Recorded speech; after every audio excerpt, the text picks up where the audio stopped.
No. Hello, it's Cot. And today, let's talk about the Jultak. Now, we live in a society where if you ramble on about your fictional lizards for too long, people start to think you're weird. But luckily, this is a video, and I don't have to worry about that. I'm going to ramble on about my fictional lizards. Now, you're probably wondering, what exactly is a Jultak? Well, it depends on what year you're in. But they're an original species of mine, and I love them so much. Lockton here is one of them, as is my main Sona Katla. The Jultak are aliens from the planet Tagoka, and they have 2 arms, 2 legs, and a tail. And if you were thinking they look exactly like an anthro species, then you're absolutely right. Now, the sci-fi world building circles has a little bit of a problem with elitists, and they really don't like it if your species is too furry. But me, I'm more a soft sci-fi person. I like stylizing things. I've always had the anthro look in mind for these guys. And as much as I love those aliens with those weird and complicated facial structures, I draw these guys a lot, and I just think the anthro look is a neat aesthetic for them. I honestly don't know where the development of the Jultak would be about the fandom. I've just been so inspired by all the different designs and species and creators out there. At first glance, the Jultak kind of look like hybrids or chimeras, but I've reverse engineered a few explanations, and some of the features make sense with their world. So the bright colors, the strip of hair along the back, and the horns, those are all features you'd really see in a typical dragon character. With the Jultak, it's for display purposes.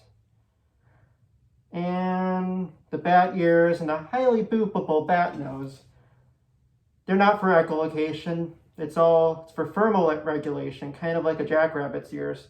The Jultak live in an extremely warm climate, and that extra surface area really helps. Now, going to the eyes, the goat-looking eyes. Nobody knows why they're like that. It just gives them terrible vision. That's just kind of a weakness they have. And the 4 nostrils, I guess that was kind of just an evolutionary fluke. I mean, they get a really good sense of smell in return for nightmarish allergies. You do not want to be a Jultak with allergies. There's a little bit of bird and like saurian features in there too. You got the feathers and the really large scales on the limbs, kind of like a griffin or a raptor character. And the green flesh, blood, and teeth, that actually occurs in a few real-life lizard species. There are 2 main subspecies of Jultak. Oceanic Jultak, like Lockton here, have kind of sandpapery skin and a strip of feathers going along the back. Northern Jultak, like Katla, are just fluffy, but what they both have in common is just human-like hair. Are you a furry? Are you a scaly? Either way, there's a Jultak out there for you. I'm so satisfied with this design. It's just so many things rolled into one, and yet somehow it works, and I just love that. So we talked a bit about the basic physical features. Now on to the nitty-gritty science.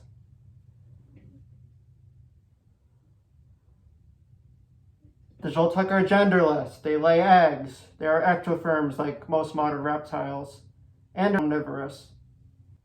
Prehistorically, the Jultak have occupied a similar niche to humans. They've teamed up in packs and gone after prey, or gone fishing or scavenged, kind of more known for their stamina than speed.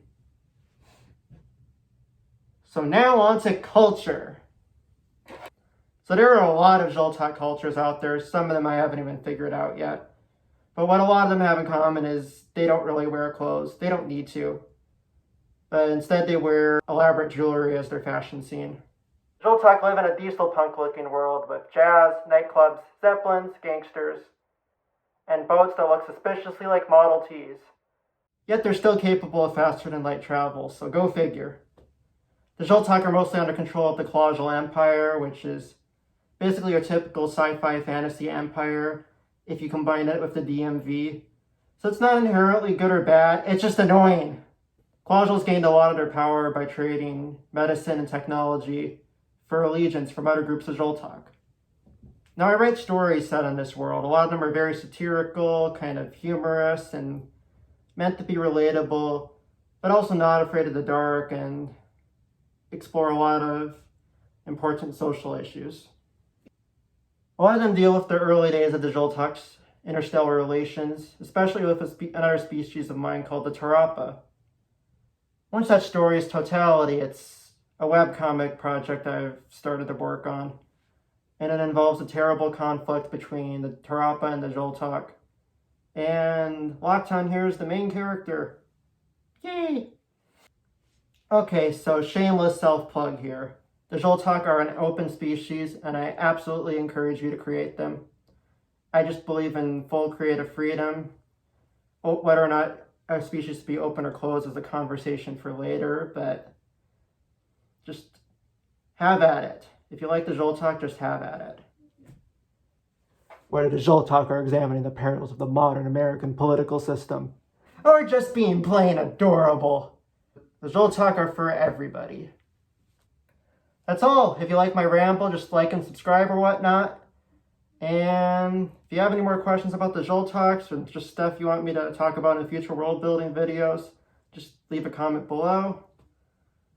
And yeah, that's all for this episode of World Building Notes. See you next time.